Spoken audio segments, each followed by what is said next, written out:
Hello friends, welcome to my channel. ఈరోజు మనం veg cutlet prepare చేద్దాం. దాని కొరకు ముందుగా 3 నుంచి 4 ఆలుగడ్డలను ఉడికించాలి. నేను ఆల్రెడీ ఉడికించి పెట్టిన. ఇప్పుడు వీటిపైన పొట్టు తీసి వీటిని తురుమాలి. ఉడికించి పొట్టు తీసిన ఈ ఆలుగడ్డలని ఇప్పుడు తురుమాలి.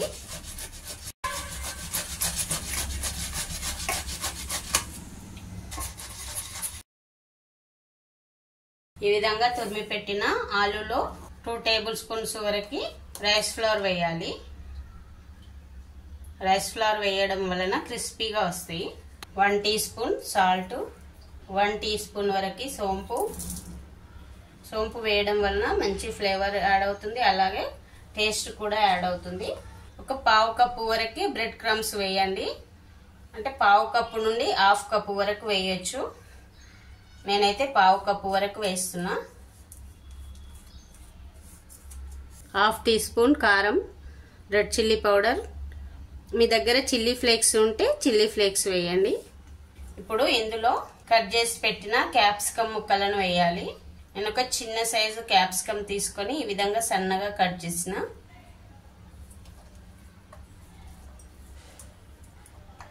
అలాగే చిన్నగా కట్ చేసిన క్యారెట్ ముక్కలని సన్నగా కట్ చేయాలి. మనకి ఎంత వీలైతే అంత సన్నగా కట్ చేయొచ్చు. 1 టీ స్పూన్ జింజర్ వేయాలి, తురిమిన జింజర్ వేయాలి. గ్రీన్ చిల్లీస్ 2 తీసుకున్నా, నేను సన్నగా కట్ చేసి వేయాలి ఈ విధంగా. అలాగే కొత్తిమీర తరుగు, ఆనియన్ 1 ఆనియన్ అంటే ఒక పెద్ద సైజు ఆనియన్ తీసుకొని ఈ విధంగా సన్నగా కట్ చేసి వేయాలి.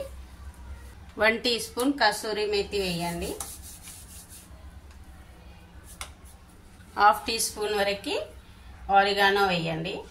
ఆరిగానో వేయడం ఆప్షనల్, మీ ఇష్టం ఉంటే వేయండి, లేకుంటే లేదు. 1/2 టీ స్పూన్ వరకు పసుపు వేయండి. ఇప్పుడు మనం వేసిన ఇంగ్రీడియంట్స్ అన్ని కలిసేటట్టు కలపాలి.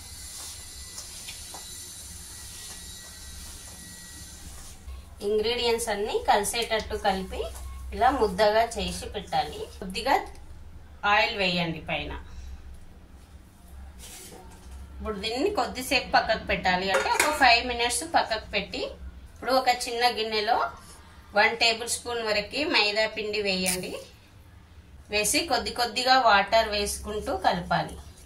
ఒక 1/2 గ్లాస్ వరకు వాటర్ వేయాలి, ఎక్కువ అవసరం లేదు. ఈ విధంగా కలిపి పక్కకు పెట్టాలి. అలాగే ఒక ప్లేట్లోకి బ్రెడ్ క్రమ్స్ తీసుకొని పక్కకు పెట్టాలి. ఇప్పుడు మనం కలిపి పెట్టిన ఈ ఆలు మిక్చర్ ఉంది కదా, ఇది తీసుకోవాలి. తీసుకొని ఒక పెద్ద నిమ్మకాయ సైజ్ అంతా తీసుకోవాలి.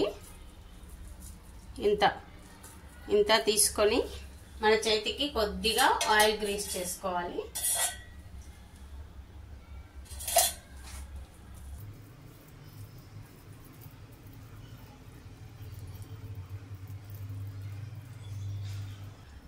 ఇలా మందంగా రౌండ్గా ఇలా ఒత్తాలి.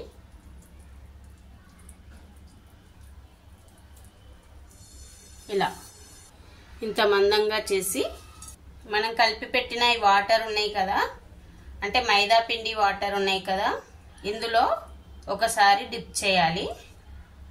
డిప్ చేసి ఈ బ్రెడ్ క్రమ్స్లో ఈ విధంగా చేయాలి. అంటే ఈ బ్రెడ్ క్రమ్స్లో మొత్తం ఇలా ఈ బ్రెడ్ క్రమ్స్ మొత్తం దీనిపైన స్ప్రెడ్ అయ్యేటట్టు చేయాలి. చేసి ఒక ప్లేట్లో పెట్టి పక్కకు పెట్టాలి. అన్నీ ఇదే విధంగా చేయాలి.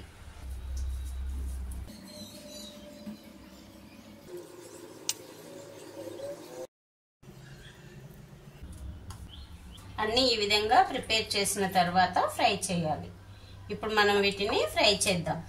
ఇప్పుడు మనం ప్రిపేర్ చేసిన వీటిని ఫ్రై చేద్దాం. దాని కొరకు ముందుగా ఒక కడాయి స్టవ్ పైన పెట్టి అది వేడెక్కాక కొద్దిగా ఆయిల్ వేయాలి. ఒక 1 టేబుల్ స్పూన్ వరకు సరిపోతుంది, ఎక్కువ అవసరం లేదు. అంటే ఇవి అడుగంటకుండా ఉంటే సరిపోతుంది.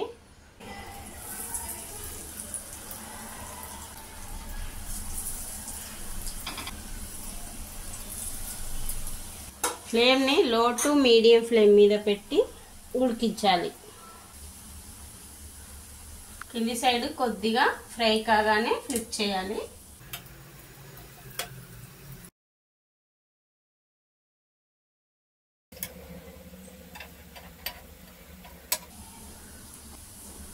టూ సైడ్స్ ఇదే కలర్ రావాలి. ఈ కలర్ వచ్చే వరకు ఫ్రై చేయాలి.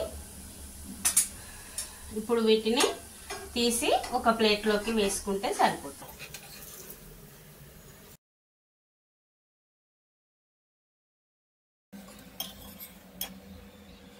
అంతే, వెజ్ కట్లెట్ రెడీ అయింది.